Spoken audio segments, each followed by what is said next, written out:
राधे राधे दोस्तों। कहते हैं ना, भगवान को अगर सच्चे मन से पुकारो तो भगवान किस रूप में आ जाएं पता नहीं चलता, पर आते जरूर हैं। इस बात को आधारित करती यह कहानी। जब एक ब्राह्मण भगवान को बुलाता है तो भगवान देखो किस किस रूप में उसके सामने आते हैं।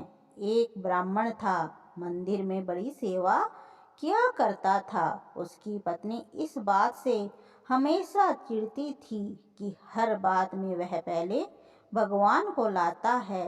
भोजन हो, वस्त्र हो या हर चीज पहले भगवान को समर्पित करता है। एक दिन घर में बेसन के लड्डू बने। ब्राह्मण ने बेसन के लड्डू लिए और भोग लगाने चल दिया।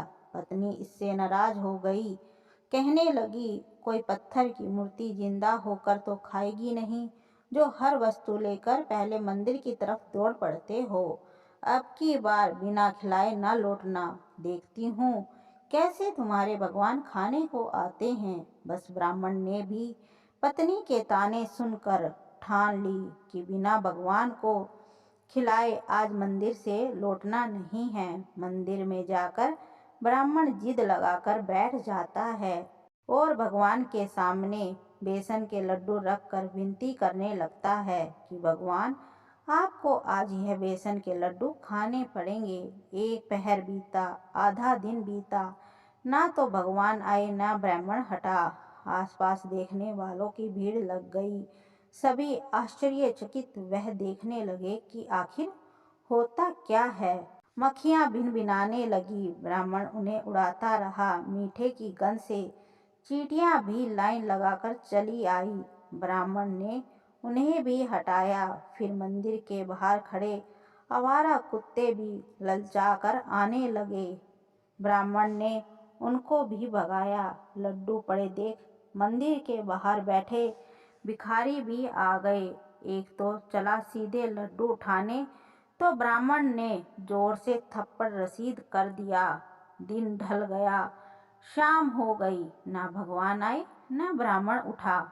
शाम से रात हो गई। लोगों ने सोचा ब्राह्मण देवता तो पागल हो गए हैं, भगवान तो आने से रहे। धीरे धीरे सब घर चले गए।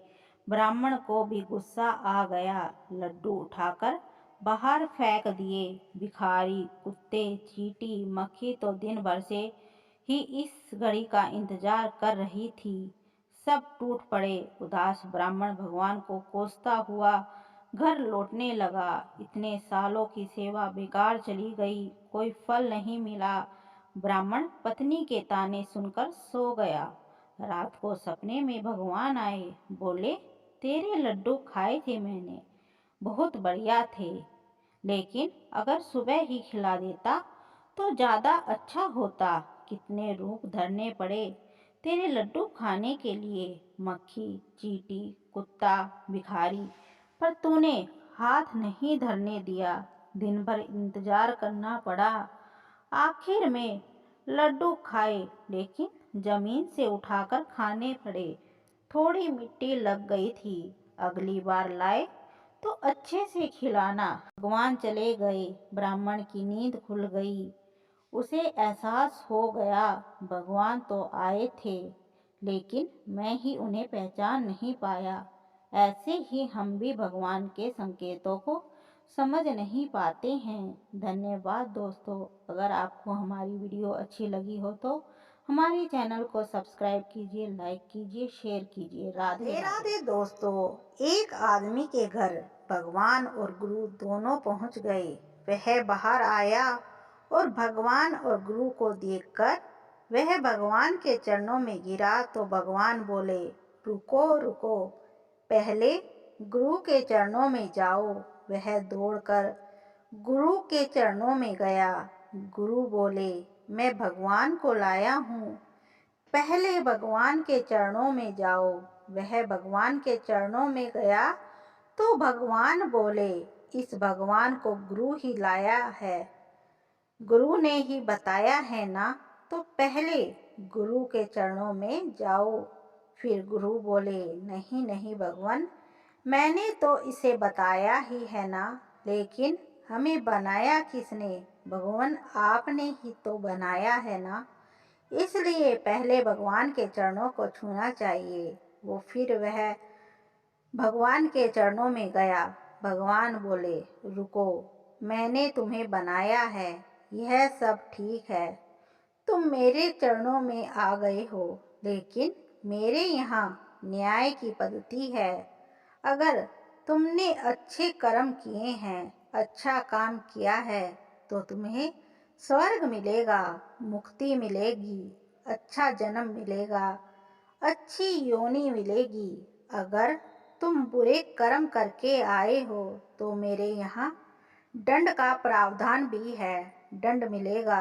84 लाख योनियों में भटकाए जाओगे, फिर अटकोगे, फिर तुम्हारी आत्मा को कष्ट होगा, फिर नरक मिलेगा और अटक जाओगे।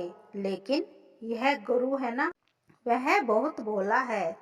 इसके चरणों में पहले चले गए तो तुम जैसे भी हो, जिस तरह से भी हो, यह तुम्हें अपने गले लगा लेगा और तुमको शुद्ध करके मेरे चरणों में भेजेगा। यहाँ ज्ञान ही ज्ञान है। यही कारण है कि गुरु कभी किसी को भगाता नहीं है, गुरु निखारता है। जो भी मिलता है उसको गले लगाता है, उसको सही मार्ग दिखलाता है, उसकी आत्मा को शुद्ध करता है, ताकि हम भगवान के चरणों में जाने के लायक बन सके। धन्यवाद दोस्तों। अगर आपको यह वीडियो अच्छी लगी हो तो हमारे चैनल को लाइक कीजिए, शेयर कीजिए और सब्सक्राइब कीजिए। राधे राधे दोस्तों। एक पंडित जी प्रतिदिन रानी को कथा सुनाने महल में जाया करते थे। कथा के अंत में प्रतिदिन कहते कि राम का नाम ले तो बंधन छूटे। कई दिन कथा सुनाने के पश्चात एक दिन पिंजरे में बंद तोता बोला, ये मत कहो झूठे पंडित। उस समय तो पंडित जी मन मोस कर रह गए और चुपचाप चले गए। परंतु अब तो तोता प्रतिदिन पंडित को झूठे कहकर संबोधित करने लगा। पंडित जी को मन में क्रोध आता कि ये सब क्या सोचेंगे, रानी क्या सोचेगी, तोता मुझे ऐसा क्यों कहता है। परेशान होकर पंडित जी अपने गुरुजी के पास गए। गुरुजी को सब हाल बताया। गुरुजी अगले दिन पंडित जी के साथ स्वयं कथा करने गए और एकांत में तोते के पास जाकर पूछा, तुम पंडित को झूठा क्यों कहते हो? तोते ने कहा, मैं पहले खुले आकाश में उड़ता था। एक बार मैं एक आश्रम में जा बैठा जहाँ सब साधु संत राम राम बोल रहे थे। वहाँ बैठा तो मैंने भी राम राम बोलना शुरू कर दिया। एक दिन मैं उसी आश्रम में राम राम बोल रहा था। तभी एक संत ने मुझे देखा और मुझे पकड़कर पिंजरे में बंद कर लिया। फिर मुझे 2-4 श्लोक सिखाए। आश्रम में एक सेठ ने संत को भारी दान दक्षिणा दी तो संत ने आशीर्वाद स्वरूप सेठ को मुझे सौंप दिया। अब सेठ ने मुझे चांदी के पिंजरे में रखा। मेरा बंधन बढ़ता गया।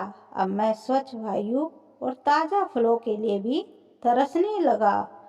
मेरी निकलने की कोई संभावना न रही।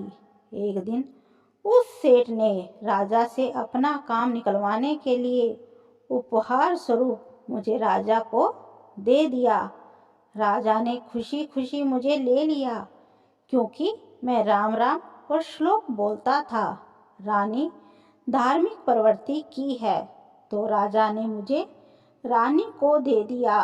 रानी ने सोने का पिंजरा बनवा दिया और खाने में हमेशा मेवे और अन्य कीमती भोज्य पदार्थ ही मुझे मिलते हैं। मिर्च खाना, पेड़ों पर लटके फलों में चोंच मार कर स्वाद लेना मैं भूल गया हूँ। अपनी मर्जी से चहकना भूल गया हूँ। अब मैं कैसे कहूँ कि राम राम कहे तो बंधन छूटे। तोते ने गुरुजी से कहा, आप ही कोई युक्ति बताइए जिससे मेरा बंधन छूट जाए। गुरुजी बोले, आज तुम खाना खाकर थोड़ी देर बाद चुपचाप पड़ जाओ, हिलना भी नहीं, हिलाए जाओ तो भी मरणासन अवस्था में पड़े रहना। तोते ने ऐसा ही किया। रानी ने पिंजरा खोलकर तोते को खूब हिलाया डुलाया। थोड़ी देर बाद रानी ने सेवकों से कहा, ये तोता मर गया है, इसे बाग के गड्ढे में दबा दो। जैसे ही तोते को लेकर सेवक बाग में पहुंचे, तोता फुर से उड़ गया। तोता पिंजरे से निकलकर आकाश में उड़ते हुए बोलने लगा, गुरु मिले तो बंधन छूटे, अतः तभी तो कहा गया है, शास्त्र कितना भी पढ़ लो, लेकिन सच्चे गुरु जब तक रास्ता ना बताएं तब तक मुक्ति पाना संभव नहीं है। राधे राधे दोस्तों, अगर आपको यह वीडियो अच्छी लगी हो तो हमारे चैनल को सब्सक्राइब कीजिए, लाइक कीजिए। दोस्तों, सब जानते हैं कि नारद मुनि भगवान विष्णु के सच्चे भक्त हैं।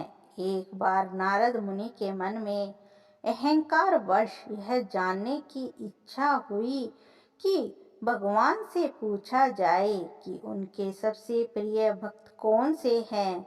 यह जानने के लिए वह भगवान के पास जाते हैं और नारद मुनि जी भगवान विष्णु जी से पूछते हैं, भगवान, आपका इस समय सबसे प्रिय भक्त कौन है। विष्णु भगवान झट से समझ गए कि भक्त नारद मुनि के मन में क्या चल रहा है और भगवान श्री विष्णु मुस्कुराकर बोले, मेरा सबसे प्रिय भक्त एक गांव का साधारण किसान है। यह सुनकर नारद मुनि जी थोड़ा निराश हुए और फिर से एक प्रश्न किया, हे भगवान, आपका बड़ा भक्त तो मैं हूँ, तो फिर सबसे प्रिय क्यों नहीं। तो भगवान विष्णु जी नारद मुनि से कहते हैं कि इसका जवाब तुम स्वयं ही मुझे दोगे। जाओ, एक दिन उसके घर रहो और फिर सारी बात मुझे बताना। नारद मुनि जी सुबह सवेरे मुंह अंधेरे उस किसान के घर पहुंच गए। देखा अभी अभी किसान जागा है। सबसे पहले अपने जानवरों को चारा दिया, फिर दैनिक कार्य से निर्वित हुआ। जल्दी जल्दी भगवान का नाम लिया। रूखी सूखी रोटी खाकर जल्दी जल्दी अपने खेतों पर चला गया। सारा दिन खेतों में काम किया और शाम को वापस घर आया। जानवरों को अपनी अपनी जगह बांधा, उन्हें चारा दिया, पानी डाला, हाथ पैर धोए, कुल्ला किया, फिर थोड़ी देर भगवान का नाम लिया, फिर परिवार के साथ बैठकर खाना खाया और कुछ बातें की और फिर सो गया।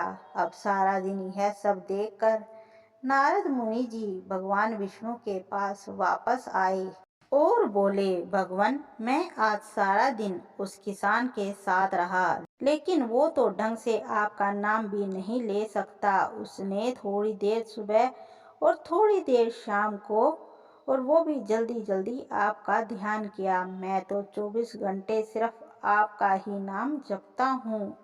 क्या अब भी आपका सबसे प्रिय भक्त वो गरीब किसान ही है।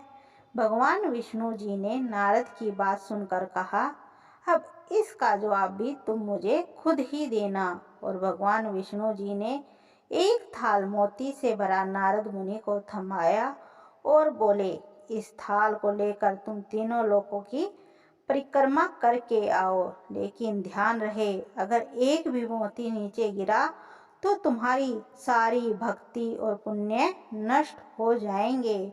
नारद मुनि तीनों लोकों की परिक्रमा करके जब भगवान विष्णु जी के पास वापस आए तो खुश होकर बोले, भगवान, मैंने एक भी मोती नीचे नहीं गिरने दिया। विष्णु भगवान ने पूछा, और इस दौरान तुमने मेरा नाम कितनी बार लिया, मेरा ध्यान कितनी बार किया। तो नारद जी बोले, अरे भगवान जी, मेरा तो सारा ध्यान इस थाल पर था, फिर आपके नाम का ध्यान कैसे करता। भगवान विष्णु जी ने कहा, हे नारद, देखो उस किसान को, वो अपना कर्म करते हुए भी नियमित रूप से मेरा ध्यान करता है, क्योंकि जो अपना कर्म करते हुए भी मेरा जाप करे वो ही सबसे प्रिय भक्त हुआ। तुम तो सारा दिन खाली बैठे ही जप करते हो, और जब तुम्हें कर्म दिया तो मेरे लिए तुम्हारे पास समय ही नहीं था। तो नारद मुनि सब समझ गए और भगवान के चरण पकड़कर बोले, हे भगवान, आपने मेरा अहंकार तोड़ दिया, आप धन्य हैं। राधे राधे दोस्तों, अगर आपको हमारी वीडियो अच्छी लगती है तो हमारे चैनल को सब्सक्राइब कीजिए, लाइक कीजिए, शेयर कीजिए। दोस्तों, सेवा भक्त रोनाल्ड निक्सन, जो कि एक अंग्रेज थे, कृष्ण प्रेरणा से ब्रज में आकर बस गए। उनका कन्हैया से इतना अद्भुत प्रेम था कि वे कन्हैया को अपना छोटा भाई मानने लगे थे। एक दिन उन्होंने हलवा बनाकर ठाकुर जी को भोग लगाया। पर्दा हटाकर देखा तो हलवे में छोटी छोटी उंगलियों के निशान थे, जिसे देखकर निक्सन की आंखों से अश्रुधारा बहने लगी, क्योंकि इससे पहले भी वो कई बार भोग लगा चुके थे, पर पहले कभी ऐसा नहीं हुआ था। ऐसा देखकर निक्सन जी की भक्ति और अधिक बढ़ गई थी। एक दिन तो ऐसी घटना घटी कि सर्दियों का मौसम था। निक्सन जी कुटिया के बाहर सोते थे। ठाकुर जी को अंदर सुलाकर विधिवत रजाई उड़ाकर फिर खुद लेटते थे। एक दिन निक्सन जी सो रहे थे।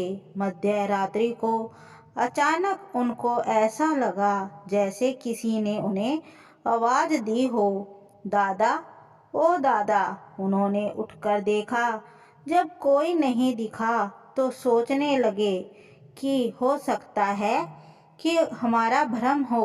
थोड़ी देर बाद उनको फिर वही आवाज सुनाई दी, दादा, ओ दादा। उन्होंने अंदर जाकर देखा तो पता चला कि वे ठाकुर जी को रजाई उड़ाना भूल गए थे।